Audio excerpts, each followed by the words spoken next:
మాట్లాడుటకు మీరే నాకు సహాయమును చేయమని యేసయ్య నామమున ప్రార్థిస్తున్నాను పరమ తండ్రి. ఆమె దేవునికి మహిమ కలుగును గాక. హల్లెలూయా. ప్రభునందు ప్రియమైన దేవుని పిల్లలారా, చదివిన వాక్య భాగాన్ని ఇది ఆసాపు రచించినటువంటి కీర్తనగా మనము చూస్తూ ఉన్నాం. అక్కడ ఆసాపు మరి ఆయన ఒక గాయకుడు మందిరంలో చక్కని గాయకుడని ఆయన గురించి చెప్పబడుతూ ఉన్నది. ఆయన ఇశ్రాయేలుల యొక్క మరి దుస్థితిని బట్టి ఇశ్రాయేలు దేవుడు ఎలాగునా వారిని విడిపించాడు, దానిని తిరిగి జ్ఞాపకం చేసుకున్నామని మరి తమ పితరుల తరముల తర్వాత ఉన్న తరానికి ఈయన వ్రాస్తూ ఉన్నాడనమాట, లేక పాడుతూ ఉన్నాడు అనే విషయాన్ని నేను మీకు తెలియచేస్తూ ఉన్నాను. అదేమనంటే మరి ఆయన అంటూ ఉన్నాడు సులభమ మాట, దేవుడు తమకు ఆశ్రయ దుర్గమనియు మహోన్నతుడైన తమ విమోచకుడనియు చేసుకునేది. చాలమ్మా, దేవునికి మహిమ కలుగునుగాక. దేవుడు తమకు ఆశ్రయ దుర్గమనియు ఆయన తమకు విమోచకుడనియు జ్ఞాపకము చేసుకునేది అని చదువుతూ ఉన్నాం. ఎందుచేతనంటే ఇశ్రాయేలు ప్రజలు ఐగుప్తు దేశంలో మరి బానిసలుగా ఉన్నప్పుడు తమలను విమోచించువారు లేనందు చేతన మరి వారు దేవునికి మొదలుపెట్టిరి. మనకు ఒక దేవుడు ఉన్నాడు, మన పితరుల దేవుడు, ఆ దేవుడే మనల్ని విడిపించువాడు అని వారు జ్ఞాపకం చేసుకొని దేవునికి వారు మొదలుపెట్టినప్పుడు దేవుడు వారిని ఐగుప్తు దేశంలో నుండి ఏ విధముగా ఆయన విడిపించాడో ఆ విషయాన్ని, ఆ సందర్భాన్ని ఈ భక్తుడైనటువంటి మరి ఆసాపు దానిని ప్రజలకు తెలియచేస్తూ ఈ సంగతులన్నీ కూడా ఎలాగో దేవుడు వారికి తోడై ఉన్నాడు, విషయాలన్నింటినీ కూడా వారికి జ్ఞాపకం చేస్తూ ఉన్నాడనే విషయాన్ని నేను మీకు జ్ఞాపకం చేస్తూ ఉన్నాను. ఈ 78వ కీర్తన మొదటి వచనాన్ని చూసినప్పుడు అక్కడ జనులతో మాట్లాడుతున్నాడు, నా జనులారా నా బోధకు చెవియుడి అని చెప్పబడుతూ ఉన్నది. ఎందుకంటే అప్పటి జనులు తరము మారిపోయింది, వేరొక తరము వచ్చింది. ఆ తరములో ఉన్నటువంటి ప్రజలకు ఆయన తెలియచేస్తూ ఉన్నాడు అన్నమాట. ఈ విధంగా తెలియచేస్తూ ఉన్నాడు. మనం చదువుదాం, చూడండి 13వ వచనము. ఆయన సముద్రమును పాయలుగా చేసి వారిని అందరికీ నడిపించెను, ఆయన నీటిని రాశిగా నిలిపెను అని మనం చూస్తూ ఉన్నాం. దేవుని బిడ్డలారా, ఇవన్నీ అప్పుడున్నటువంటి తరము వారికి తెలియచేస్తూ ఉన్నాడు. నా జనులారా మీరు వినండి, దేవుడు ఇలాగునే చేసి మిమ్ములను విమోచించెను. మీ పితరులను ఏం చేసినాడు? విమోచించాడు. ఇప్పుడు మీరు అనుభవిస్తున్నటువంటి ఈ అనుభవం ఎక్కడి నుంచి వచ్చింది అనుకుంటున్నారు? జాగ్రత్తగా గమనించాలి. ఇప్పుడు మీరు అనుభవిస్తున్నటువంటి స్వాస్థ్యము ఎక్కడి నుంచి వచ్చింది? ఇప్పుడు మీరు మరి సంతోషంగా ఉన్నారంటే దానికి మరి కారకులు ఎవరు? మీరు సమృద్ధిగా ఉన్నారంటే దానికి కారకుడు ఎవరు అని మీరు అనుకుంటూ ఉన్నారు.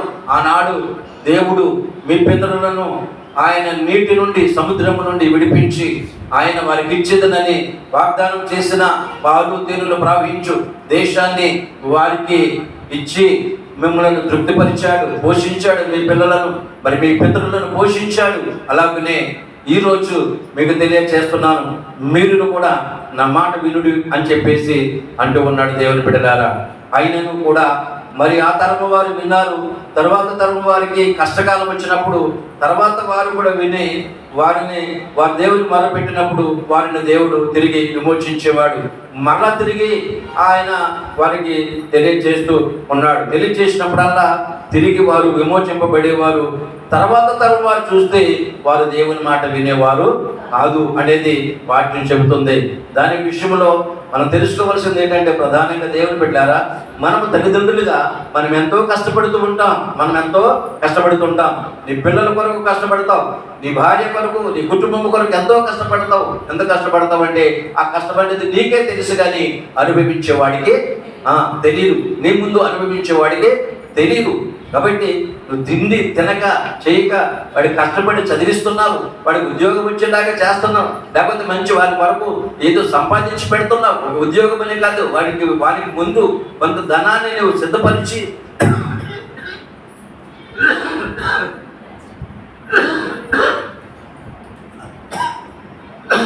నా పిల్లలు ఎక్కడ కష్టపడిపోతారు, నా పిల్లలు ఎక్కడ కష్టపడిపోతారు అని వారికి వరకు నువ్వేం చేస్తున్నావండి?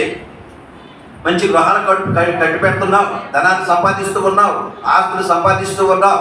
ఇవన్నీ సంపాదిస్తున్నప్పుడు నీ తరం అయిపోయింది, భవిష్యత్తు తరం వస్తుంది. ఆ తరంలో ఎలాగుంటున్నారంటే నువ్వు సంపాదించిన దానికి విలువ లేకుండా చేసి వారి ఇష్టం వచ్చినట్లు జీవిస్తూ ఉన్నారు. వారి ఇష్టం వచ్చినట్లు జీవిస్తూ ఉన్నారు. వారి ఇష్టం వచ్చినట్లు జీవించినప్పుడు వారు వెళ్ళే పోకడి అంతటిని కూడా ఎవరు చూస్తూ ఉన్నారు అని అంటే దేవుడు చూస్తూ ఉన్నాడు. ఎవరు చూస్తున్నారండి? దేవుడు చూస్తున్నాడు. వీరి తరం వారు నాకు మొదలు పెట్టినప్పుడు వారిని నేను విడిపించాను, వారిని గొప్ప చేశాను, వారికి చక్కని మరి సమృద్ధినిచ్చాను. అయితే ఇప్పుడు ఉన్నటువంటి తరం వారికి మరి మరలా తిరిగి చెప్పడానికి కొంతమంది సేవకులను, కొంతమంది ప్రవక్తలను పంపించి చెప్పినప్పుడు మారుతున్నారు, కానీ వారి బుద్ధి స్థిరముగా ఉండడం లేదు అనేది మనం ఇప్పుడు చదువుకున్నటువంటి వాక్యం. దేవుని బిడ్డలారా, ఏ విధంగానంటే వారి దేవుని మాటకి స్థిరులు కలయకపోయారు అనేది వాక్యం తెలియజేస్తుంది. దేవునికి మహిమ కలుగును గాక. అయినను వారి హృదయము ఆయన స్థిరముగా ఉండలేదు. అంటే దేవుడు వారిని శ్రమలలో నుండి విడిపించినను, కష్టములలో నుండి, ఆకలి బాధల నుండి వారిని విమోచించి వారిని గొప్ప చేసినప్పటికీ కూడా వారి హృదయాలు దేవుని ఎదుట స్థిరముగా లేవు. ఎలా లేవంటే దేవుని ఎదుట వారి హృదయాలు స్థిరమైనవిగా లేవు. స్థిరమైన బుద్ధి లేదనమాట. స్థిరమైన మనసు లేదు, స్థిరమైన బుద్ధి లేదు. మాటి మాటికి కూడా వారు ఏం చేస్తున్నారంటే పాపము చేస్తూనే ఉన్నారు. ఏం చేస్తున్నారంటే పాపము చేస్తూనే ఉన్నారు. ఈ విషయంలో న్యాయప్రమాణ గ్రంథంలో చూస్తే వారు మరలా పాపం చేశారు, మరలా దోషులయ్యారని ఆ యొక్క మరి న్యాయగ్రంథం అంతా కూడా ఇశ్రాయేలు ప్రజలను బట్టి రాయబడి ఉంది. దేవుని పెట్టారు అంటే వారి మాటికి వారి హృదయం ఏమైనది స్థిరమైనదిగా లేదు. వారి హృదయం ఏమైనది స్థిరమైనదిగా లేదు.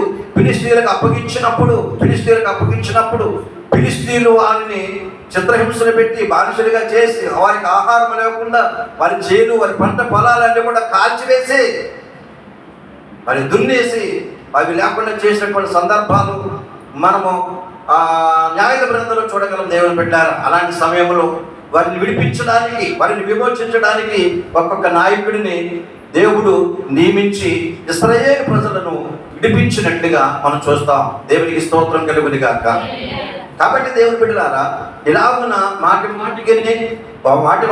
వారు దేవునికి విరోధం చేయడం వలన వారి హృదయాలు స్థిరముగా దేవుని యందు నిలిచి లేవు అనేది కీర్తనకారుడు పాడుతున్నాడు. దేవుని బిడ్డలారా, కనుక మనము మన పితరులు మనకి ఇచ్చినటువంటి స్వాస్థ్యమును బట్టి, లేక ప్రభువు నీకు ఇచ్చినటువంటి గొప్ప రక్షణను బట్టి నీ యొక్క హృదయము దేవుని ఎదుట స్థిరమైనదిగా ఉన్నదా, అస్థిరముగా నువ్వు జీవించి దేవునికి లోబడక జీవిస్తున్నావేమో దయతో ఒక్కసారి నువ్వు జ్ఞాపకం చేసుకోవాలని ప్రభువు నిన్ను హెచ్చరిస్తూ ఉన్నాడు. దేవుని బిడ్డలారా, అదే విషయాన్ని భక్తుడు యోబు కూడా అంటూ ఉన్నాడు. నా విమోచకుడు అంటున్నాడు. 19వ అధ్యాయము 14వ వచనాన్ని మనము యోబు గ్రంథంలో చూసినప్పుడు 19వ అధ్యాయము 25వ వచనం కూడా మనం చూస్తే యోబు గ్రంథంలో యోబు కూడా ఏమంటూ ఉన్నాడంటే, దయచేసి చూద్దాం. అయితే నా విమోచకుడు సజీవుడనియు, తరువాత ఆయన భూమి మీద నిలిచిననియు నేను ఎరుగుదును. చాలు. నా విమోచకుడు ఎవరంటే, నా విమోచకుడు అంటే ఆయనకు ఒక నిరీక్షణ ఉన్నది. ఎవరికి? యోబునకు ప్రస్తుతం ఆయన ఉన్నటువంటి స్థితి ఎలాంటిదంటే ఆయన చర్మము లేక ఆయన శరీరము బక్క చిక్కిపోయింది. ఆయన శరీరం ఎలాగుందంటే శ్రమలలో ఉన్నాడు. ఎక్కడున్నాడమ్మా? శ్రమలలో ఉన్నాడు. చాలా బాధలో ఉన్నాడు, చాలా గాయాలతో ఉన్నాడు అనమాట. ఆయన పొందుతున్నటువంటి ఆ శ్రమ ఎలాంటిది అంటే చెప్పసఖ్యము కానటువంటి బాధను, స్నేహితుల ద్వారా నిందను అనుభవిస్తూ ఉన్నాడు. ఇలాంటి శ్రమ నిందను అనుభవిస్తూ ఉన్నప్పుడు ఆడికి ఉన్నటువంటి ఒక నిరీక్షణ ఏంటి అని అంటే, దేవుని పిల్లలారా, నా విమోచకుడు నన్ను విమోచిస్తాడు. నన్ను ఏం చేస్తాడు ఆయన? నన్ను విమోచిస్తాడు. నా విమోచకుడు ఈ భూమి మీద అతడు నిలుచుడని చెబుతూ ఉన్నాడు. ఇది ఎవరి గురించి చెప్పబడుతుంది తెలుసా? ప్రభువును రక్షకుడైన యేసుక్రీస్తుని గురించి. ఇది వ్రాయబడవలని నేను అనుకుంటూ ఉన్నాను అంటూ ఉన్నాడు. ఏది రాయబడాలి? భూమి మీద విమోచకుడు జీవించును, భూమి మీద విమోచకుడు జీవించును అనేటువంటి మాట గ్రంథములో రాయబడవలనని నేను కోరుతూ ఉన్నాను అంటూ ఉన్నాడు భక్తుడైనటువంటి యోబు గారు. ఎందుకంటే ఆయన శ్రమలలో ఉన్నాడు, ఆయన శ్రమలలో ఉన్నాడు, శోధనలో అనారోగ్యంతో ఆయన బాధపడుతూ ఉన్నప్పుడు నాకు విమోచన అనేది దొరుకుతుంది, నాకు ఆయన విమోచన కలిగి చేస్తాడు, నాకు విమోచన కలిగి చేసే ఆ దేవుడే భూమి మీద నిలుచును అనే విషయాన్ని చెబుతూ ఉన్నాడు. ఎందుకో తెలుసండి? నన్ను విమోచించిన ఆ దేవుడు భూమి మీద ఉన్న తాతరములో ఉన్న ప్రజలందరినీ కూడా ఆయనే విమోచించువాడై ఉంటాడు అనే విషయాన్ని ఇప్పుడే రాసి పెట్టుకోమని యోబు తెలియచేస్తా ఉన్నాడండి. మీకు అర్థమైందమ్మా? అర్థం కలదా? యోబు ఎందుకు విమోచనకర్తగా ఆయనని పరిగణిస్తూ ఉన్నాడంటే, నేనున్న శ్రమలో నుండి నన్ను విడిపించువాడు దేవుడే. అంటే నన్ను విమోచించువాడు అంటే ఈ శ్రమ నుండి, ఏ శ్రమ నుండి? తన్ను ఉన్నటువంటి శ్రమ నుండి తప్పించువాడు ఈయనే. ఆ తరువాత కూడా భూమి మీద ఆ తరములో ఉన్న ప్రజలకు కూడా ఆయన ఏం చేస్తాడంటే దిగి వచ్చి వారిని విమోచిస్తాడు. ఇది రాసి పెట్టుకోమని చెప్పేసి ఆయన తెలియజేస్తూ ఉన్నాడు. దేవునికి స్తోత్రం కలుగును గాక. హల్లెలూయా. కనుక విమోచకుడు అని అంటే దానికి అర్థం ఏంటో చెప్దామా? విమోచకుడు అనగా శ్రమల నుండి విడిపించువాడు, కష్టము నుండి విడిపించువాడు, బాధల నుండి విడిపించువాడు, శోధనల నుండి విడిపించువాడు, విమోచించువాడు. ఈ బాధ ఇంతటితో సాలు అనుకుని విమోచించేవాడే విమోచకుడు. ఎవరండి? విమోచకుడు అనే విషయాన్ని నేను మీకు తెలియచేస్తా ఉన్నా. దేవునికి మహిమ కలుగును గాక. హల్లెలూయా. దేవుని పిల్లలారా, మరి యోసేపుని గోతిలో పడేసినప్పుడు ఆ గోతులోనే ఉంటే ఒకరోజు, 2 రోజులు, నెల, 2 నెలలు ఉండొచ్చు. కానీ తర్వాత అతడు ఏమైపోతాడంటే చనిపోతాడు. ఆ గోతుల్లో నుంచి అతన్ని తీయకపోయినట్లయితే అతడు ఏమైపోతాడు? చనిపోతాడు కదండి. అందుకనే అదే రోజు తన అన్నులైనటువంటి వారు ఏం చేశారంటే యోసేపుని ఆ గోతులో నుండి పైకి తీశారు. అనగా అతనికి విమోచన కలిగింది. అతనికి ఏం కలిగిందంటే విమోచన కలిగింది. లేకపోతే ఆ గోతులో నుండి ఆ స్థితిలో నుంచి బయటికి రాడు. దేవుని బిడ్డలు జ్ఞాపకం చేసుకోండి. అలాగున మానవుడు పాపం అనేటువంటి పాతాళంలోకి దిగిపోవడానికి అంచులలో ఉన్నప్పుడు, వాడు నరకానికి పోతూ ఉన్నప్పుడు, వాడు శ్రమలలోనికి దిగిపోతూ ఉన్నప్పుడు, వాడు పాపమును బట్టి పాతాళంలోనికి పోవడానికి సిద్ధముగా ఉన్నప్పుడు వారిని తిరిగి లేపి విమోచించడానికి, బ్రతికించడానికి దేవుడి నరవతారిగా ఈ లోకానికి వచ్చాడు అనే సత్యాన్ని వాక్యము ద్వారా దేవుడు తెలియచేస్తూ ఉన్నాడు. దేవుని స్తోత్రం చెప్తామా? అర్థమైందమ్మా? అంటే మనం ఎక్కడున్నామన్నమాట? పాపమనే గోతిలో ఉన్నాం. కనుక పాపమనే గోతిలో ఉన్న మనలను విమోచించుటకు ఒకడు కావాలి, విమోచించడానికి ఒకడు కావాలి. ఎలాంటి స్థితిలో మనం ఉన్నాము, ఎలాంటి స్థితిలో నుంచి ఆయన మనలను విడిపించడానికి ఈ లోకానికి వచ్చాడు అనే విషయాన్ని మనం జ్ఞాపకం చేసుకుందాం. ఈ లోకానికి ప్రభువైనటువంటి యేసుక్రీస్తు వారు, తండ్రి అయిన దేవుడు యేసుక్రీస్తు వారు ఈ లోకానికి మనలను విమోచించడానికి, విడిపించడానికి ప్రభువారు వచ్చారు. మనం ఎలా ఉన్నామనండి? పాపముల చేతను, అపరాధముల చేతను, దుష్టత్వం చేతను, అన్ని లోక సంబంధమైనటువంటి కోరికల చేత పడి ఉన్న మనలను ఆ శ్రమల నుండి తప్పించి, విమోచించి, నిత్య జీవం ఇవ్వడానికి ప్రభువైన యేసుక్రీస్తు వారు ఈ లోకంలో జన్మించెను అనే సత్యాన్ని, యోబు పలికిన మాటని మనం జ్ఞాపకం చేసుకోవాలి. దేవునికి స్తోత్రం కలుగును గాక. దేవుని బిడ్డలారా, ఏ విషయంలో దేవుడు మనల్ని విమోచించాడో, ప్రభువారు ఏ విషయంలో మనం విమోచించడానికి ఈ లోకానికి వచ్చాడో, 2-3 విషయాలను మనం జ్ఞాపకం చేసుకుని మనము ఈ యొక్క మరి ఆరాధన క్రమాన్ని మనము ముందుకి కొనసాగిద్దాం. దేవుని బిడ్డలారా, మొదటిగా గలతీయులకు రాసిన పత్రిక 1వ అధ్యాయము 4వ వచనాన్ని మనం చదువుదాం. తండ్రి అయిన దేవుని చిత్త ప్రకారము క్రీస్తు మనలను ప్రస్తుతము ఉన్నటువంటి దుష్ట కాలములో నుండి విమోచించుటకు యేసు ప్రభు వారు ఈ లోకానికి వచ్చారండి. అర్థమవుతుందమ్మా?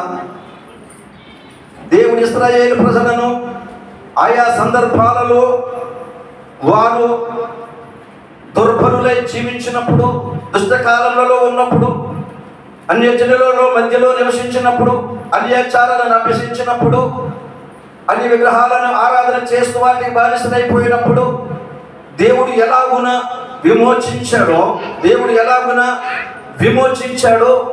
విమోచించి వారిని తిరిగి తన వైపుకు త్రిప్పాడు. అలాగనే నేటి కాలములో, ఈ కాలములో అనగా దుష్ట కాలములో ఉన్న మనుషులను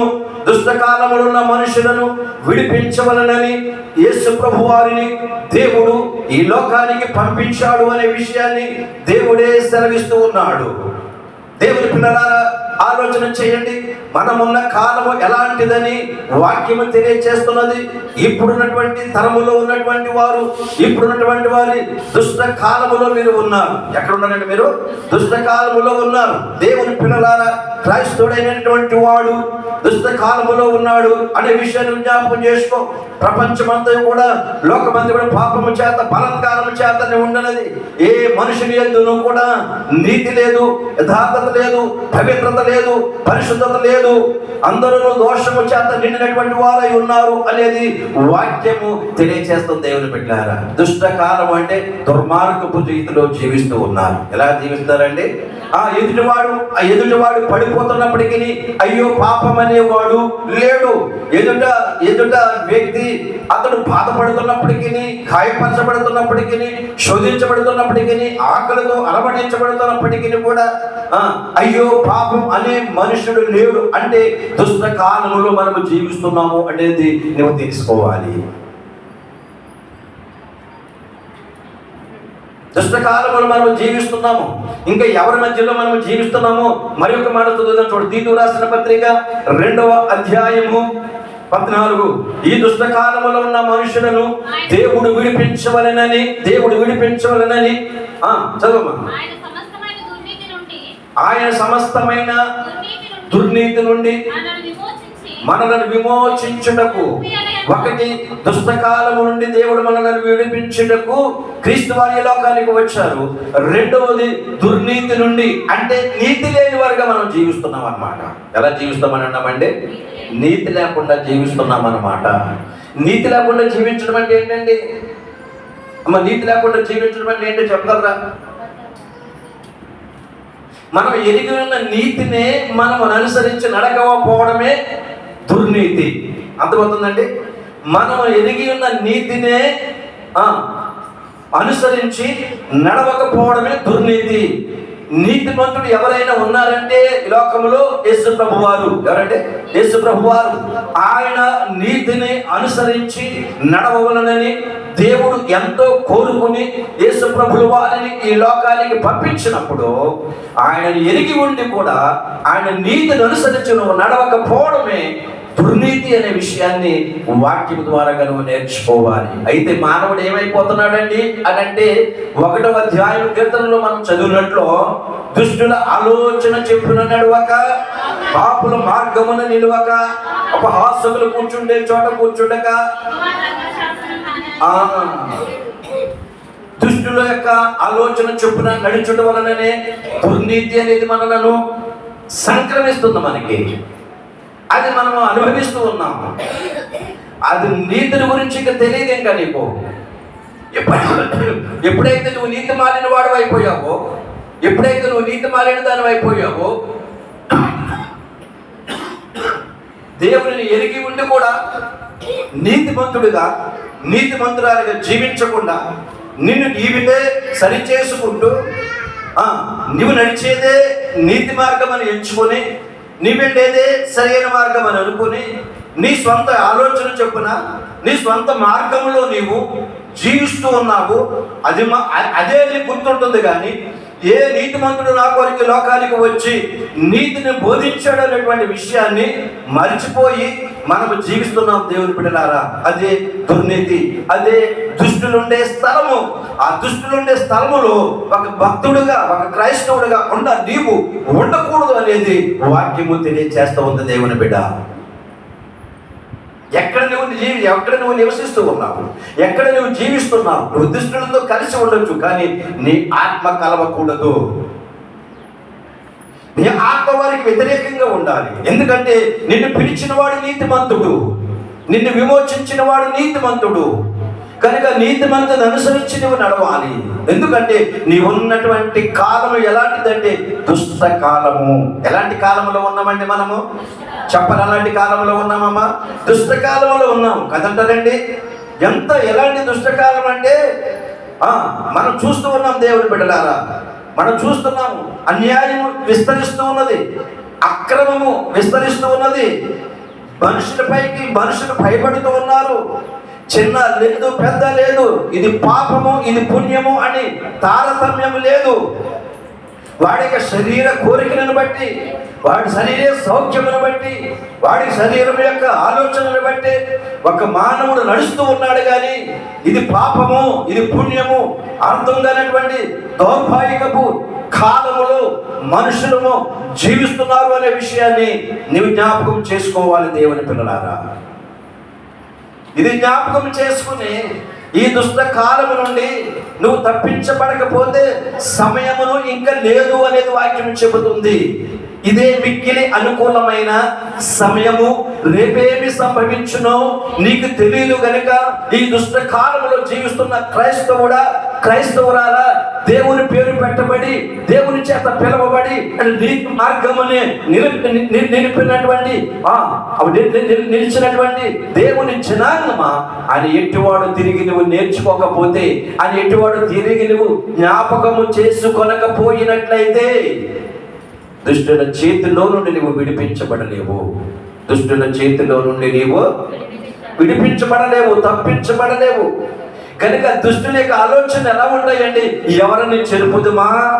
దుష్టుడు ఏమైనా ఆలోచన చేస్తాడంటే ఎవరిని చెరుపుదుమా, ఎవరిని గాయపరుచుదుమా, ఎవరి మీద అపనింద వేయుదుమా, ఎవరిని గోతిలో పడవేయుదుమా, ఎవరిని అని వాడు చూస్తూ ఉంటాడు. అన్న ఉండదు, తమ్ముడు ఉండదు, అక్క ఉండదు, చెల్లి ఉండదు. దుష్టుడికి వరుసలతో వాటితో ఏమీ సంబంధము లేదు. అలాంటి లోకములో జీవిస్తున్న నీవు దేవుడు పిలవగా విమోచింపబడిన నీవు దుష్ట సాంగత్యమును విడిచిపెట్టి ఆయన నీతి మార్గమందు నీవు జీవించాలి. ఎందుకంటే దుర్నీతి కాలము నుండి విమోచించడానికి యేసు ప్రభుల వారు ఈ లోకానికి వచ్చారు.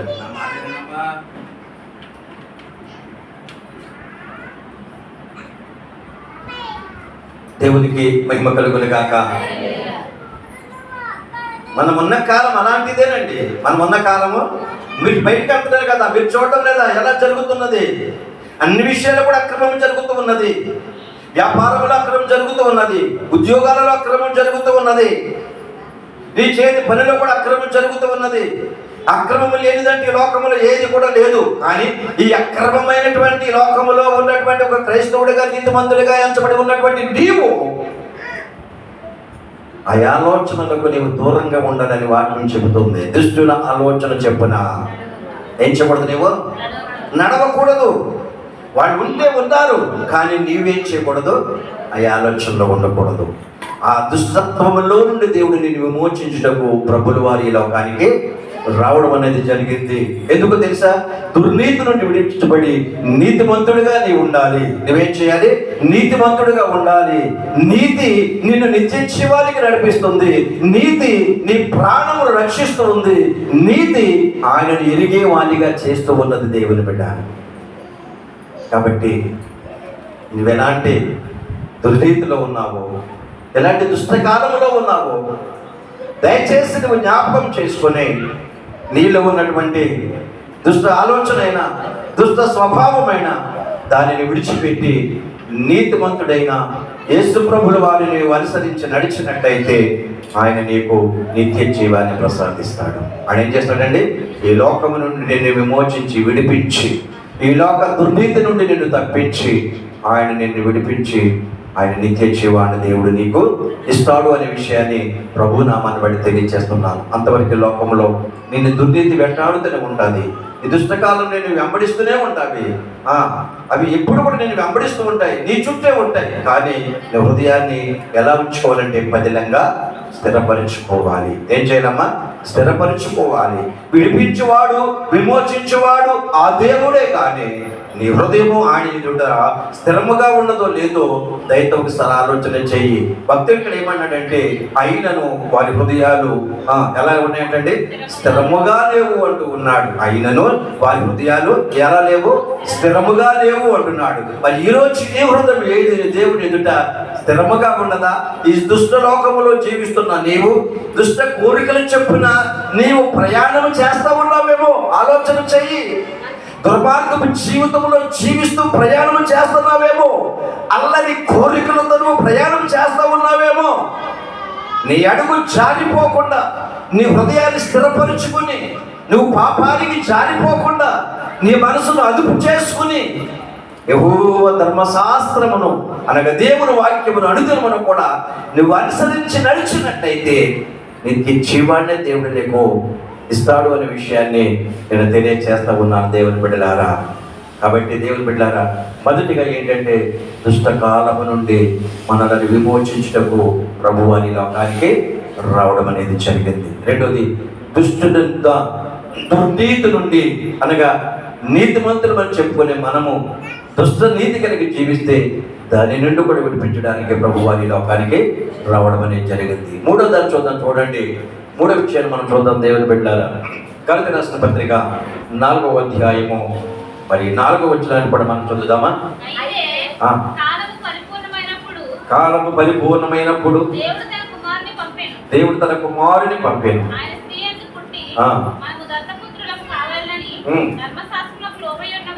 ధర్మశాస్త్రమునకు లోబడినటువంటి వారిని విమోచించుటకై ధర్మశాస్త్రమునకు లోబడిన వాడాయేనో. చాలమా ఎందుకు యేసు ప్రభు వారు వచ్చారంటే, చాలా మంది ధర్మశాస్త్రమును అనుసరిస్తున్నారు కానీ దానిలో ఉన్న నీతిని అనుసరించి ధర్మశాస్త్రమును నెరవేర్చుటకు వచ్చినటువంటి యేసు ప్రభుల వారిని వెంబడించినటువంటి వారుగా నేను.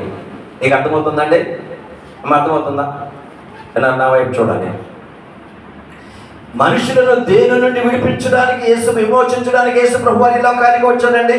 ధర్మశాస్త్ర సంబంధమైనటువంటి లో ఉన్నవారిని ఆయన సర్వశాస్త్రము నెరవేర్చి ఆయన ఆ ధర్మశాస్త్రము శాపము నుండి వారిని విడిపించవలనని యేసు ప్రభువు వారు ఈ లోకానికి రావడం అనేది జరిగింది. దేవునికి స్తోత్రం కలుగును గాక. హల్లెలూయా. మరొక పదం ఏంటంటే అదే కాదు 3:10లో కూడా అదే విషయాన్ని రాయబడి ఉంది దేవుని బిడ్డలారా. అమ్మా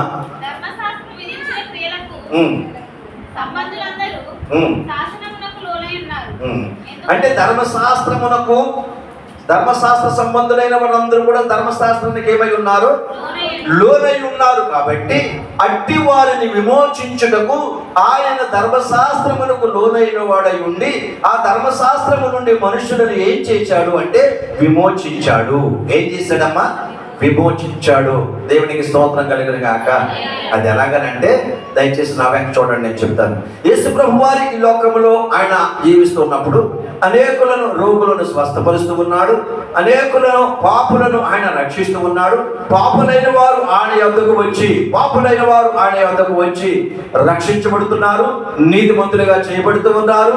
ఇలాగున ప్రభువారు ఆయన తన యొక్క కార్యమును జరిగించుకుంటూ వెళుతూ ఉన్నప్పుడు పరిసయ్యులను శాస్త్రులను, వీరు ఎవరంటే ధర్మశాస్త్రములకు లోనైనటువంటి వారు. శాస్త్రులు పరిసయ్యులు ఎవరండి? చెప్పనమ్మ, ఎవరమ్మా? ధర్మశాస్త్రములకు లోనై ఉన్నటువంటి వారు శాస్త్రులను పరిశీలనై ఉన్నారు. ఇంకా ధర్మశాస్త్ర సంబంధులైనటువంటి వారు, ఇంకా యూద మత ప్రవీణులు అందరూ కూడా ధర్మశాస్త్రములకు లోనైనటువంటి వారు. ఈ ధర్మశాస్త్రముకు లోనైనటువంటి ఈ ప్రజలను విడిపించడానికి ఈ ధర్మశాస్త్రము వారిని ఏం చేస్తుందంటే ఏలుబడి చేస్తూ ఉంది. ఏం చేస్తుందంటే ధర్మశాస్త్రం వారిని ఏలుబడి చేస్తుంది. ఏ విధముగా అంటే శాపమైనటువంటి జీవితంలో జీవించే ఏలుబడి వారి మీద ఉన్నది అనే విషయాన్ని నేను మీకు జ్ఞాపకం చేస్తున్నాను. అదేమనగా వారు ఆచారాలు ఆచరిస్తారండి. ఏం ఆచరిస్తారు అని అంటే, బయటికి వెళ్ళి వచ్చారంటే తలారా స్నానం చేసి లోపలికి రాజే కూర్చోవాలి. ఎవడైనా అపవిత్రుడు ఎదురయ్యాడు అని అంటే వెంటనే అక్కడి నుంచి వచ్చి నీళ్లు పోసుకుని మళ్ళా తిరిగి వెళ్ళాలి. ఇవన్నీ కొన్ని ఆచారాలు, చాలా ఆచారాలు ఉన్నాయి యూదులకి. ఇది ధర్మశాస్త్రంలో ఉన్నటువంటి సంబంధమైనటువంటి ఆచారము.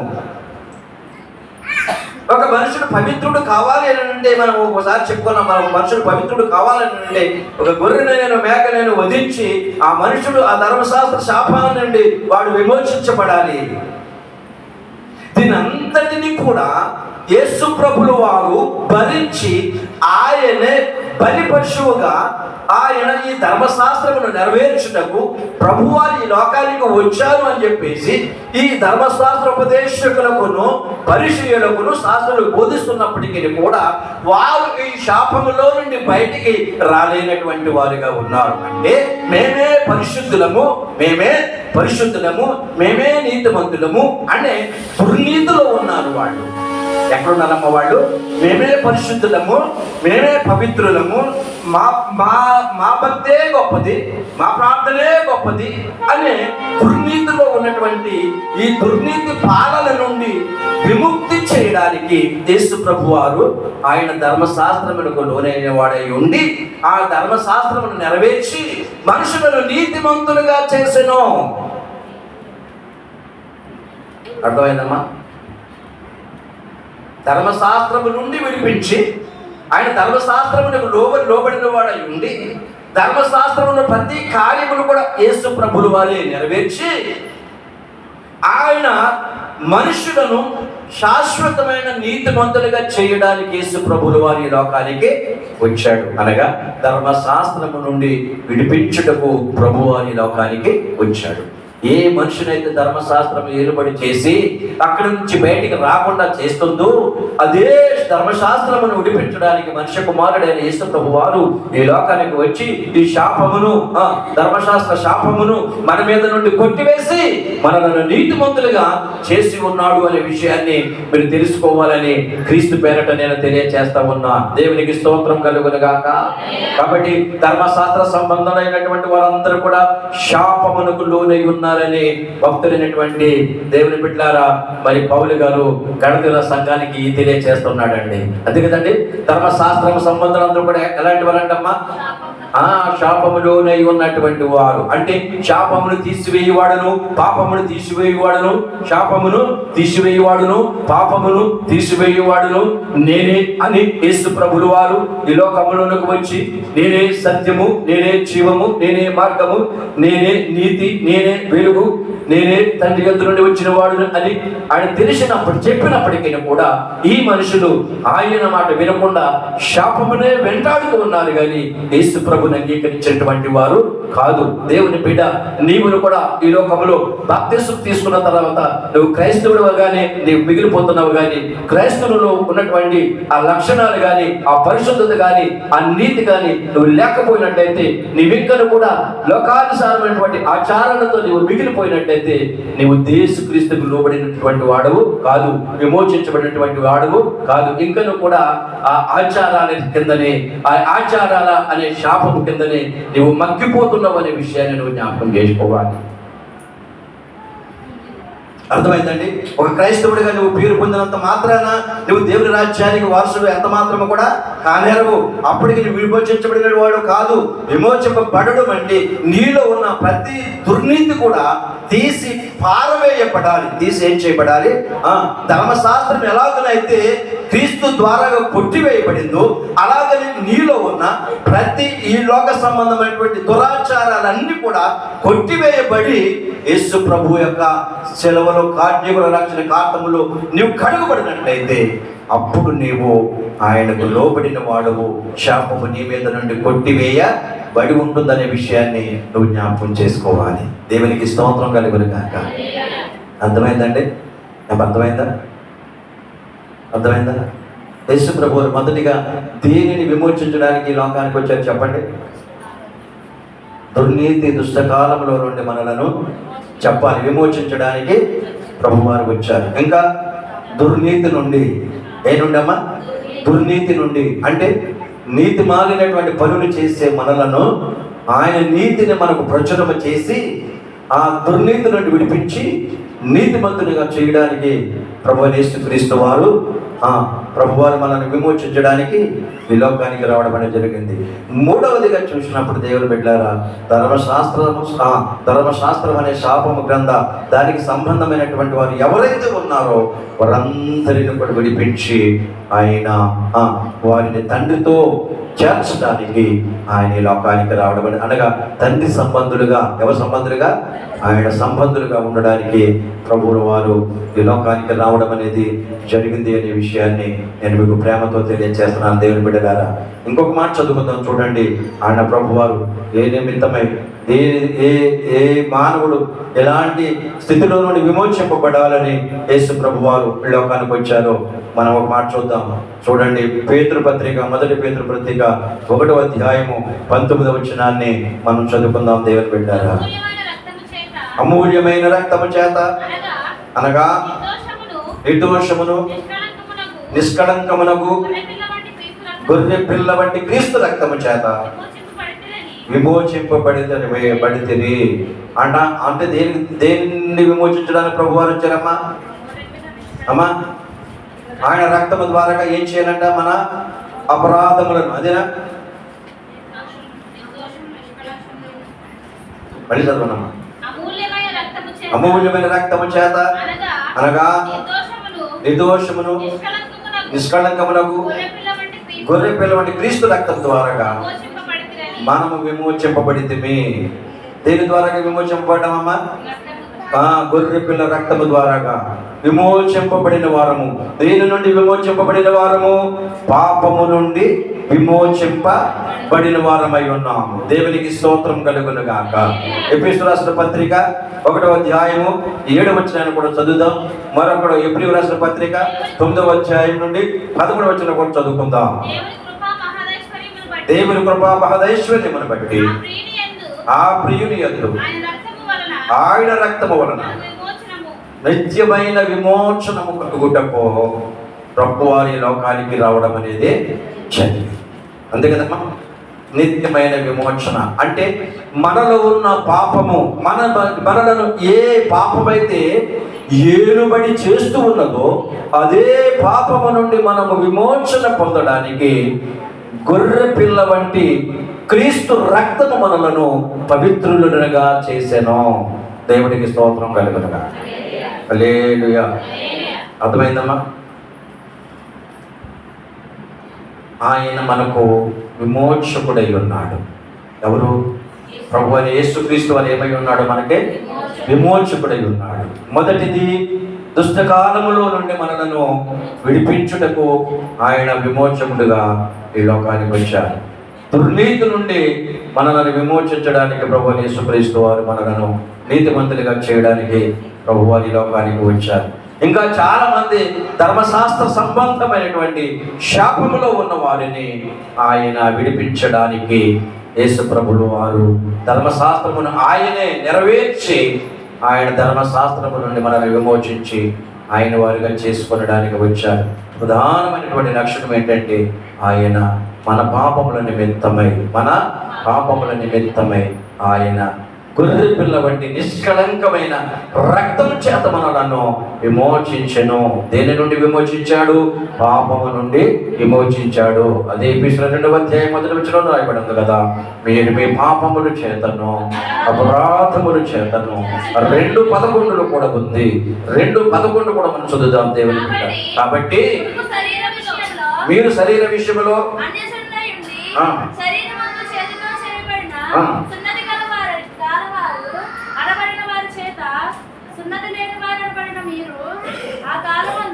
అమ్మా 2 ఎఫెసీయుల పత్రిక 2:5 చదువు. సారీ, అయినను కరుణా సంపన్నుడైన ఉండి ఆయన మన అపరాధముల చేత చచ్చిన వారమై ఉన్నప్పుడు సైతము మన ఎడల చూపిన తన మహాప్రేమ చేత మనలను క్రీస్తుతో కూడా బ్రతికించెను. అనగా మనకు పాపముల చేతను అపరాధముల చేతను చచ్చి ఉన్నప్పుడు ఆయన మహాకృపను బట్టి ఆయన ప్రేమ చేత మనలను బ్రతికించెను. ఆయన మనల్ని ఏం చేశాడమ్మా? బ్రతికించుటకు యేసు ప్రభులు వారు ఈ లోకానికి మానవ రూపాన్ని ధరించుకుని రావడం అనేది మనం చూస్తూ ఉన్నాం. దేవునికి స్తోత్రం కలుగును గాక. హల్లెలూయా. ఆయన మనలను రక్షించుటకు, ఎక్కడి నుంచి? పాపము నుండి విమోచించుటకు ఆయన ఈ లోకానికి రావడం అనేది మనం చూస్తున్నాం దేవుని బిడ్డలారా. కాబట్టి మనము ఆయన చేత మనం ఏం చేయబడినటువంటి వారం అంటే, ఇప్పుడు మనం చూస్తున్నాం కదా, దేవుని మనలను శాపము నుండి విడిపించుటకును, ఇంకా దుర్నీతి నుండి తప్పించుటకును, దుష్టకాలము నుండి విడిపించుటకును, ఇంకా ఎవరైతే ధర్మశాస్త్ర సంబంధమైనటువంటి శాపములో ఉన్నారో ఆ శాపము నుండి కూడా దేవుడు మనల్ని విడిపించడానికి మానవ రూపాన్ని ధరించుకొని ఆయన ఈ లోకానికి రావడం అనేది జరిగింది. దేవునికి స్తోత్రం కలుగును గాక. హల్లెలూయా. భక్తుడైనటువంటి యోబు చెప్పినటువంటి మాట ఇదిగో కొత్త నిబంధన కాలంలో నెరవేర్చుటకు దేవుని సంకల్పం చొప్పున తన కుమారుడైన యేసు ప్రభుల వారిని ఈ లోకానికి పంపించడం అనేది మనం చూస్తున్నాం. యోబు గ్రంథాన్ని మనం చదువుదాం కదా దేవుని బిడ్డారా. యోబు గ్రంథాన్ని మొదటిగా మనం చదివినట్లుగా, అయితే నా విమోచకుడు సజీవుడనియు తరువాత ఆయన భూమి మీద అమ్మాయా నిలిచుననియు నేను ఎక్కుతును అని చెప్తూ ఉన్నాడు. ముందుగానే యేసు ప్రభువు వారు దేవుడై ఉండి ఆయన భూమి మీదకి రాక మునిపే భక్తుడైనటువంటి యోబు ద్వారా దేవుడు బయలుపరిచిన సంగతి ఏంటంటే, నా విమోచకుడు భూమి మీద నిలుచును, నివాసము చేయును, వచ్చును అని చెప్పేసి భక్తుడైనటువంటి యోబు తెలియజేశాడు. ఎందుకు వస్తాడు అనేటువంటిది మనం ఇప్పుడు చూస్తాం కదా. వచ్చును అని ఎవరు చెప్పారు? వచ్చునని ఎవరు చెప్పారు? యోబు చెప్పాడు. దేనికోసం ఆయన వచ్చాడు అని అంటే, ఈ దుష్ట కాలంలో నుండి మనల్ని విడిపించడము ప్రభువు ఈ లోకానికి వస్తాడు. రెండోది చెప్పాలి, దుర్నీతి నుండి మనల్ని తప్పించడానికి వస్తాడు. ధర్మశాస్త్రం కింద ఇంకా మగ్గిపోతున్నటువంటి వారిని కూడా శాపం నుండి తీసివేసి ఆయన నీతిని నెరవేర్చడానికి ప్రభువు వారు ఈ లోకానికి వస్తారు. ఇంకా పాపముల చేత అపరాధముల చేత చచ్చినటువంటి వారిని రక్షించడము ఆయనే తన రక్తమును, అనగా నిర్దోషమైన నిష్కల రక్తము చేత మనం కడిగి పవిత్రపరచడానికి యేసు ప్రభు వారు ఈ లోకానికి వస్తారు అని ఆనాడు చెప్పినటువంటి మాట నేడు మన ఎడల దేవుడు నెరవేర్చి ఉన్నాడు. అర్థమైందా? ఈ మాట దేవుడు మన ఎడల నెరవేర్చి ఉన్నాడు. దేవుని పిల్లలారా, ఇశ్రాయేలీయులు మర్చిపోయినట్లుగా నీవును మర్చిపోయినట్లయితే దేవుడు మనల్ని శాపానికి, అపవాదికి దుష్టుడిగా అప్పగిస్తాడండి. నువ్వు దుర్మార్గతలో ఉంటే దుర్మార్గతలోనే ఉండు, నువ్వు దుష్టుడిగా ఉంటే దుష్టుడిగానే ఉండు. నువ్వు మాట వినకపోయినట్లయితే నీకు జరిగే గతిని దేవుడు నీకు తెలియజేసినప్పుడు నువ్వు అంగీకరించకపోతే, యేసుక్రీస్తు మాట నువ్వు వినకపోయినట్లయితే, ఇశ్రాయేలు ప్రజలు ఎలాగనైతే తిరిగి శాపములోనికి కొట్టుకుని పోయారు, నేను కూడా శాపములోనే నిలిచి ఉంటాము. మనల్ని పైకి విమోచించే వాడు నాథుడు ఎవరును లేరు. ఆ ప్రభులు వారు, ఆ పరిశుద్ధాత్మ దేవుడు ఈ కాలంలో మన మధ్యలో ఉన్నంత వరకే ఆయన సువార్తను బోధిస్తున్నప్పుడు నువ్వు విని అంగీకరించి ఈ దుష్ట కాలము నుంచి నువ్వు విడిపించబడాలి. ప్రభువారు నీకు తెలియజేస్తున్న సంగతి, నువ్వు నీతి మాలినటువంటి పనులు చేస్తుంటే ఆ దుర్నీతి నుండి నువ్వు విడిపించబడాలి అనేది ప్రభువారు చెప్తూ ఉన్నాడు. ఏ దుష్ట సంబంధమైనటువంటి ఆ శాపగ్రస్తమైనటువంటి జీవితంలో ఉన్నావో ఆ జీవితంలో నుండి నువ్వు విడిపించబడాలి అనేది దేవుడు నీకు తెలియజేస్తున్నటువంటి సంగతి. ఇంకా ఇవన్నీ తెలిసి ఉండి కూడా ఇంకా నువ్వు పాపంలోనే ఉన్నావా? ఇంకా క్రీస్తు రక్తమును కూర్చున్నటువంటి ఆ గ్రహింపు ఇంకా నువ్వు లేకుండా ఈ దుష్ట కాలంలో నువ్వు జీవించినట్లయితే నిన్ను నువ్వు రక్షించువాడు మరి ఒకటి భూమి మీద ఎవడును కూడా లేడు. ఈ నామమును తప్ప మరి ఏ నామమందును కూడా మనకు రక్షణ లేదు అని దేవుడు తేటగా మనకు తెలియజేస్తున్నాడు. దేవుని పిల్లలారా, ఈ నామాన్ని నువ్వు అనుసరించినట్లయితే, ఈ నామము బోధించిన ప్రతి వాక్కును నువ్వు గ్రహించి నీ హృదయమందు ఆ మాటను స్థిరపరుచుకుని అస్థిరుడు కాకుండా స్థిరమైనటువంటి బుద్ధి జ్ఞానము కలిగి యేసుక్రీస్తు ప్రభువారిని నీవు ఆ నీతిమంతుని నీవు వెంబడించేదానిగా వెంబడించేవాడిగా ఉండాలి. లేదు అని దేవుని బిడ్డలారా, మన కొరకు దేవుడు ఒక తీర్పు దినాన్ని నిర్ణయించి ఉన్నాడు. ఒక తీర్పు దినాన్ని దేవుడు మన కొరకు నిర్ణయించి ఉన్నాడు. ఆ నిర్ణయించిన దినము నుండి మనం తప్పించబడటానికి మనకి ఏమాత్రం కూడా అవకాశం అనేది లేదు. సమయం ఉండగానే ఇప్పుడే నీ హృదయాన్ని మార్చుకో, నీ దుష్టత్వాన్ని విడిచిపెట్టి యేసుని వెంబడించు, నీ అన్యాచారాలను విడిచిపెట్టి యేసుక్రీస్తుని వెంబడించు, నీ పాపాన్ని విడిచిపెట్టి యేసు ప్రభుని వెంబడించు. నీవు ఎవరిని గురించి ఎలాంటి దుష్ట ఆలోచనలో నీవు ఉన్నావో నీవు గుర్తించి నీతిమంతుడైన దుర్నీతిని విసర్జించినటువంటి యేసుక్రీస్తు మనసు నీవు కలిగి ఉన్నట్లయితే దేవుడు నిత్యమైనటువంటి ఆశీర్వాదముతో నిన్ను నింపి నిన్ను దీవిస్తాడు. లేదు అనంటే దేవుని బిడ్డలారా, అగ్ని ఆరదు, పురుగు చావదు, యుగాయుగముల మనుషుల అగ్ని దుష్టుల కొరకు నిల్వ చేయబడి ఉంది. పాపం చేసిన వారి కొరకు నిల్వ చేయబడి ఉంది. దుర్నీతి లోకములో విచ్చలవిడిగా తిరుగుచున్న వారికి నిల్వ చేయబడి ఉన్నది. దాని నుండి తప్పించుకునే వాడు ఒక్కడును కూడా ఉండడు అనే విషయాన్ని లేఖనములు తేటగా తెలియజేస్తూ ఉన్నప్పుడు ఆ ప్రభు ప్రేమను నువ్వు గుర్తించి క్రీస్తులో నువ్వు బ్రతకాలని, క్రీస్తు సంబంధిగానే ఉండాలని, క్రీస్తులోని దుర్నీతిని ఆయన విలువైన రక్తములో కడుగు కొనవలనని దేవుడు నీ కొరకు విమోచన క్రయధనముగా తన కుమారుడైన యేసు ప్రభు వారిని ఈ లోకానికి నీ కొరకు పంపించాడు. ఎంత విలువైనటువంటి ఆయన తన యొక్క శరీరాన్ని, రక్తాన్ని నీ కొరకు ఆయన కాల్చాడో, ఆయన నీకు ఖర్చు పెట్టాడో తెలుసా? ఏ మనుషుడు చేయనటువంటి త్యాగాన్ని దేవుడు నీ ఎడల నా ఎడల చేశాడండి. అర్థమవుతుందమ్మా? ఎవరు చేయనటువంటి ప్రాణ త్యాగాన్ని యేసు ప్రభువుల వారు నీ కొరకు నా కొరకు చేయడం అనేది చూస్తున్నాం. అంటే మనము భక్తులైన పౌలు గారు అన్నాడు, మీరు మీ సొత్తు కాదు, విలువ పెట్టి కొనబడినటువంటి వారు. ఇక్కడ ఎంతమంది బాప్తీసం తీసుకున్నారండి? ఎంతమంది బాప్తీసం తీసుకున్నారండి?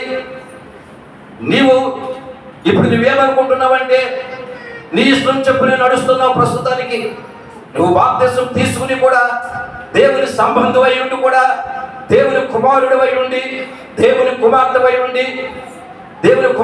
ఉండి నిన్ను నీవు నీ సొంత ఆలోచన చెప్పున నువ్వు నడుస్తూ ఉన్నావు, కానీ యేసుక్రీస్తు ఆలోచన చెప్పున నువ్వు జీవించడం లేదు. ఎందుకో తెలుసా? నువ్వు నడిచేదే సరైన మార్గము అని నువ్వు అనుకుంటూ ఉన్నావు. నువ్వు నడిచేదే సరైన మార్గము నువ్వు అనుకుంటూ ఉన్నావు. నువ్వు మర్చిపోయింది ఏంటో తెలుసా? నీవు నీ సొత్తు కాదు, విలువ పెట్టి కొనబడిన దానువు. డబ్బుతో కొనబడ్డావా? ధనముతో కొనబడ్డావా? బంగారంతో కొనబడ్డావా? గలగల విలువైనటువంటి వస్తువులతో కొనబడ్డావా? కాదే. విలువైనటువంటి రక్తము, నిష్కళంకమైన రక్తము, పవిత్రమైన రక్తము చేత నువ్వు కొనబడిన దానము, కొనబడిన వాడువు. నీకు డబ్బిస్తే దేవుడు విలువగా ఉండునేమో, నీకు బంగారం ఇస్తే దేవుడు విలువగా ఉండునేమో. వీటి గురించే కదా మానవుడు ప్రాకులాడేది లోకంలో, అంతే కదండి? వీటి గురించే కదా నువ్వు ప్రాకులాడేది, వీటి గురించే కదా నువ్వు ప్రయాసపడేది. ఇవి ఇస్తే ఆయనను గౌరవించడమేమో. ఆయన నీ కొరకు ఇచ్చినటువంటి ఆ ప్రాణ త్యాగాన్ని మర్చిపోయి దానిని నువ్వు అశ్రద్ధగా ఆలోచన చేసి ఈ దుష్ట కాలంలో దుష్ట స్వభావముతో దుష్టులతో సాంగత్యం చేసి యేసు క్రీస్తు వారి యొక్క మాటను విడిచిపెట్టి విస్మరించి తిరుగుతూ ఉంటే దేవుడు ఎందుకు వచ్చాడో నీకు తెలియజేసినప్పుడు నీవు అంగీకరించి ప్రభువుని వెంబడిస్తే నీవు నిత్య జీవానికి వారసుడు అవుతావు. దేవుని బిడ్డ లేని పక్షమున ఈ లోకంలో విడువబడతావు. విడువబడుట బహుఘోరమని వాక్యము తెలియజేస్తుంది. దేవుని పిల్లలారా, విడువబడే గుంపులోని ఉంటావా? యేసు ప్రభులు వారు ఎందుకు వచ్చారో తెలుసుకొని నీ హృదయం స్థిరమైన మనసు కలిగి ప్రభునందు స్థిరుడివై జీవిస్తావు. దయతో ఒకసారి నీవు ఆలోచన చెయ్యి. ఇశ్రాయేలు ప్రజలైతే 78వ కీర్తనలో చదివినట్టుగా వారిని ఆపద కలిగినప్పుడు దేవుడా అని ఆయన మొరపెట్టి మమ్మల్ని విమోచించమని అడిగేవారు. ఆ విమోచన విడిపించిన తరువాత వారు సమృద్ధి పొందిన వారే మరలా తిరిగి వారి హృదయాలు దేవుని యందు స్థిరముగా కనబడలేదు. అర్థమైందండి? అంటే బాగున్నప్పుడు ఒక భక్తి, బాగోలేనప్పుడు నాయకు చూడమ్మా. అన్ని కలిగి ఉంటే ఒక భక్తి, ఏది లేకపోతే ఒక భక్తి. ఖాళీగా ఉంటేనే ప్రార్థన, ఖాళీ లేకపోతే ప్రార్థన లేదు. ఏది పని లేకపోతే ప్రార్థన, పని ఉంటే ప్రార్థన లేదు. ఇది క్రైస్తవుడు భక్తి. ఇందుకేనా ఆయన విలువైన రక్తాన్ని నీ కొరకు విమోచించడానికి కాల్చిన రక్తం ఇందుకేనా? నీ జీవితాన్ని నీవు సరి చేసుకుని ఆ క్రీస్తు రక్తంలో పడబడిన విలువేంటో నువ్వు అర్థం చేసుకుంటున్నా తప్ప ఆయన నీ కొరకు ప్రాణత్యాగం చేసిన దానికి అర్థము తెలియదు. దేవుని బిడ్డ, ఎప్పుడైనా హృదయాన్ని మార్చుకొని, ఎప్పుడైనా మనసు మార్చుకొని ప్రభు నన్ను ఎందుకు రక్షించాడు, ఎందుకు విమోచించాడు అని నీ హృదయమందు స్థిరపరుచుకొని యథార్థ హృదయముతో ఆయనను వెంబడించు, ఆయనను హత్తుకుని జీవించు. దివారాత్రములు కూడా ఆయనను ధ్యానించువాడు ధన్యుడు. అడిదినమును కూడా నువ్వు ధ్యానించాలి. నువ్వు దుష్టుడితో సాంగత్యం చేసినప్పుడు ఆయన నీకు జ్ఞాపకం రావాలి. నీతో ఎవరైనా దుష్ట ఆలోచన చెబుతున్నప్పుడు ప్రభువారు నిన్ను రక్షించినటువంటి విధానము నీకు జ్ఞాపకం రావాలి. నువ్వు పాపం చేయడానికి అడుగులు పరిగెడుతూ ఉన్నప్పుడు నిన్ను రక్షించిన ఆ యేసు ప్రభుల వారు నీకు జ్ఞాపకం రావాలి. నువ్వు చేతులతో పాపం చేయడానికి వెళుతున్నప్పుడు నిన్ను రక్షించిన ఆ ప్రభువారు నీకు జ్ఞాపకం రావాలి. ఇలాగ నువ్వు జ్ఞాపకం చేసుకోలేకపోయినట్టయితే దుష్టుడు నిన్ను తరుముతూ ఉంటాడు. బైబిల్ చెప్తుంది, దేవుడు చెప్తూ ఉన్నాడు, దుష్టుడు నేనేం చేస్తాడు? తరుముతూ ఉంటాడు. దేవుని బిడ్డ, దీన్ని ఒకసారి ఆలోచన చేస్తావా? నేను ఒక చిత్రపటాన్ని చూశాను నిన్న. ఒక సోదరుడు పంపించాడు. అదేంటి అనంటే, ఒక ఆయన బైబిల్ చదువుతూ ఉన్నాడు, ఒక ఆయన సెల్ ఫోన్ చూస్తూ ఉన్నాడు. గుర్తుపెట్టుకోండి, ఒక ఆయన బైబిల్ చదువుతున్నాడు, ఒక ఆయన సెల్ ఫోన్ చూస్తూ ఉన్నాడు. ఈ బైబిల్ చదువుతున్న వాడి దగ్గరికి దుష్టుడు అమాంతంగా దగ్గరికి వచ్చాడు. ఎప్పుడైతే ఈ పరిశుద్ధ గ్రంథాన్ని చూశాడు, వాడు వెనక్కి ఏం చేశాడు? వెనక్కి వెళ్ళిపోయాడు. ఈ సెల్ ఫోన్ చూస్తున్నటువంటి సోదరుడి దగ్గరికి వచ్చాడు, చూచాడు, పక్క నవ్వి వాడితో కూడా వీడు ఏకీభవించి అది మరి ఎక్కువగా చూడడానికి అవకాశాన్ని కల్పించాడు దుష్టుడు. దేవుని బిడ్డ, చూసావా? నువ్వు ఎక్కడైతే శ్రద్ధ కలిగి దేవుని వెతకకుండా ఉంటూ ఉన్నావో, అశ్రద్ధ కలిగి ఉంటున్నావో, నువ్వు ఇలాగ సంబంధమైనటువంటి దుష్ట ఆలోచనలో నువ్వు జీవిస్తూ ఉన్నావు. ఈ దుష్టకాలంలో ఉన్న మనుషుడు నిన్ను ఏం చేస్తాడు? తొందర పెట్టి పాపానికి నడిపిస్తాడు. లేదు, అనుదినములు కూడా దేవునాత్రములు దేవుని వాక్యాన్ని నువ్వు ధ్యానిస్తే, నువ్వు మనసారా దేవుని అంగీకరిస్తే, మనసారా దేవుని హృదయంలో చేర్చుకుంటే, ఆయన నీ యందు నిలిచి ఉంటే దుష్టుడు తరమకుండానే వాడు పారిపోతాడు. దుష్టుడు తరమకుండానే వాడు ఏమైపోతాడంటే పారిపోతాడు. దేవుని వాక్యం చెప్పేది ఈ రెండు సందర్భాన్ని జ్ఞాపకం చేసుకొని దుష్టుని సాంగత్యం చేస్తావా? లేకపోతే నీ కొరకు రక్తం కాల్చిన, నీ కొరకు విలువైన రక్తం కాల్చి నిన్ను తన సొత్తుగా చేసుకొని తన వాణిగా చేసుకున్నటువంటి యేసు ప్రభు యొక్క సాంగత్యానికి నీవు వస్తావా? దయచేసి ఒకసారి ఆలోచన చేసుకుని నిర్ణయించుకునే సమయమే ఈ ప్రస్తుతం మనం ఉన్నటువంటి కాలం దేవుడు పెట్టారా కనుక మనం దుష్టకాలంలో ఉన్నాం.